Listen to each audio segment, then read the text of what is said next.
మన గురించి ఊరంతా టామ్ టామ్ అయిందంట. టాటో అయితే లవ్ చేయవానే? లవ్ చేసేందుకే పెళ్లి చేసుకోవడానికే కదా. నిన్ను నాకంటే ఎవడు ప్రేమించలేడే.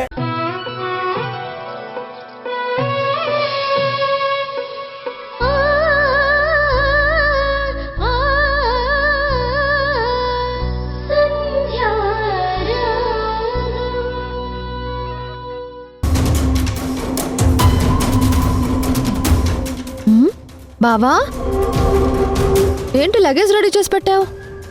ఓ, ఏదైనా ఊరు వెళ్తున్నావా? ఆయన ఊరికి వెళ్తే అందరి బ్యాగులు ఉండాలి కానీ వింజే బ్యాగ్ ఒకటే ఉండడం ఏంటి?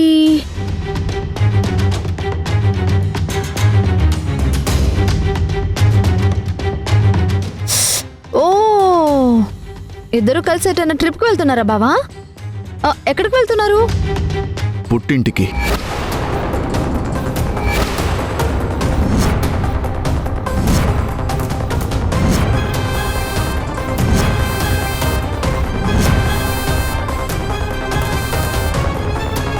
పుట్టింటికా? ఇప్పుడు మా పుట్టింటికెందుకు? నాకిప్పుడు వెళ్లే మూడ్ లేదు.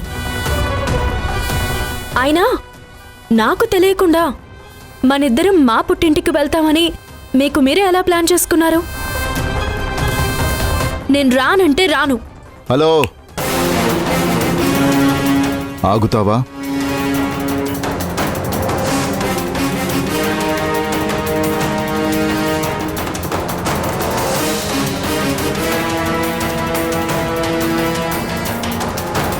పుట్టింటికి వెళ్తుంది ఇద్దరం కాదు, ఒక్కరు.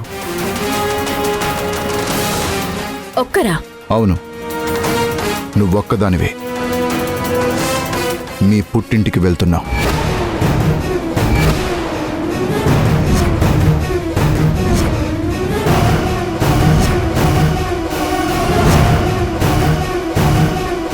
నేను మా పుట్టింటికి వెళ్ళడం ఏంటి? అర్జెంటుగా రమ్మని మా ఇంటి నుంచి ఏమైనా కాల్ వచ్చిందా? నన్ను రమ్మన్నారా? నేనే పంపిస్తున్నాను.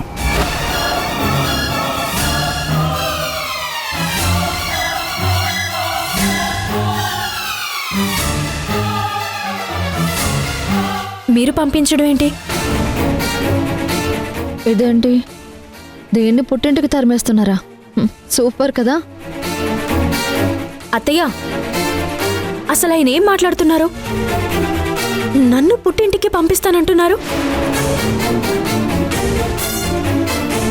చూసారా అత్తయ్య, మీ అబ్బాయి నన్ను ఇంట్లోంచి బయటికి వెళ్ళిపోమంటున్నారు.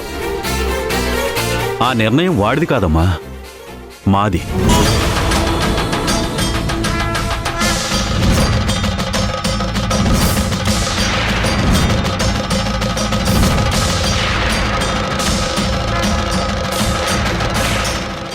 ఆహా, ఇన్నాళ్ళు సపోర్ట్గా ఉన్న అత్తయ్య మావయ్యలు కూడా ఇప్పుడు యాంటీ అయ్యారన్నమాట. సూపర్. మావయ్య, చివరికి మీరు కూడా నన్ను పుట్టింటికి పంపించేస్తున్నారా? అత్తయ్య, ఏంటత్తయ్య ఇది? ప్లీజ్ అత్తయ్య, నేను మా పుట్టింటికి వెళ్ళలేను. అసలు నన్ను పంపించొద్దు అత్తయ్య. నేనిప్పటికీ మనశ్శాంతి లేకుండా బ్రతుకుతున్నాను.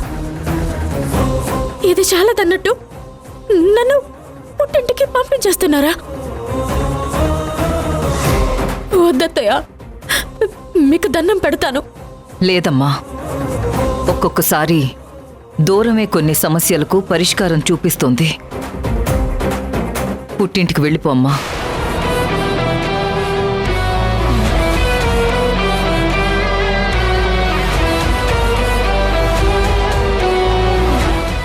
అత్తయ్య, అవును వింధ్య, నువ్వు ఒకప్పటి వింధ్యలా లేవు.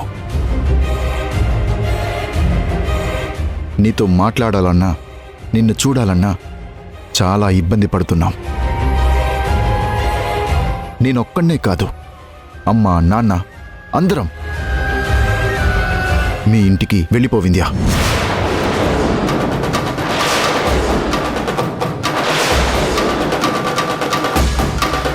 నువ్వు వెళ్తే తప్ప ఈ సమస్యలన్నింటికీ పరిష్కారం దొరకదు.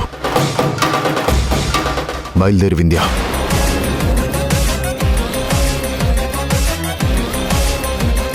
మౌనిక, తనని తీసుకెళ్లి బస్సు ఎక్కించేసిరా.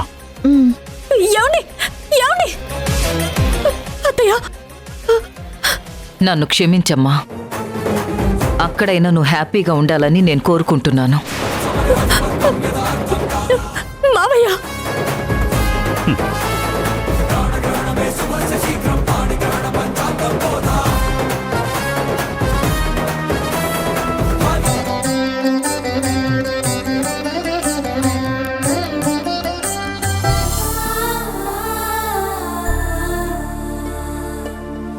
అమ్మా, ఏదైతే జరగకూడదు అనుకున్నానో అది జరిగిపోయింది. వింధ్య చేసిన తప్పుని క్షమించు తల్లి. ఆ అత్తయ్య శాపనార్థాలు వింధ్యకి తగలకూడదు. నా భర్త కోపం వింధ్య పైన పడకూడదు. మేం పడుతున్న బాధ వింధ్య పడకూడదు. అది ఎప్పుడూ సంతోషంగా ఉండాలి.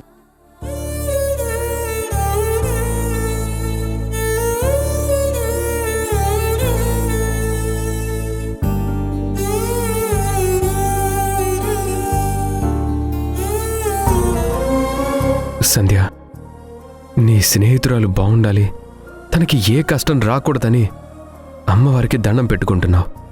బాగుంది. మరి మన పరిస్థితి ఏంటి?